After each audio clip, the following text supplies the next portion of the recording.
রাঙ্গামাটির বাঘাইছড়ি উপজেলার সাজেক ইউনিয়নে একটি পর্যটকবাহী জিপ উল্টে ৭ জন পর্যটক আহত হয়েছেন।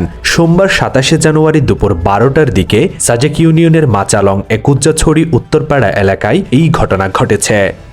চট্টগ্রাম কক্সবাজার জাতীয় মহাসড়কের ২০০০ বিওসি মোড় এলাকায় সিএনজি ও মাইক্রোবাসের মুখোমুখি সংঘর্ষে একজন নিহত এবং অপর ৩ জন গুরুতর আহত হয়েছে। নিহতের নাম মোহাম্মদ নাইম। আজ সোমবার সকালে এই ঘটনা ঘটে।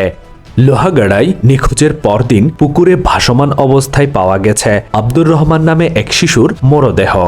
মিরসরাই উপজেলার বারৈয়াহাট এলাকায় ট্রেনে কাটা পড়ে রফিক উদ্দিন নামে এক প্রতিবন্ধী নিহত হয়েছেন। চট্টগ্রাম রেললাইনের বারৈয়াহাট পৌরসভার উত্তর বাজারে এই দুর্ঘটনা ঘটে। চট্টগ্রাম নগরীতে অসামাজিক কাজে লিপ্ত থাকার অপরাধে ৩ জনকে গ্রেফতার করেছে চাঁদগাঁও থানা পুলিশ।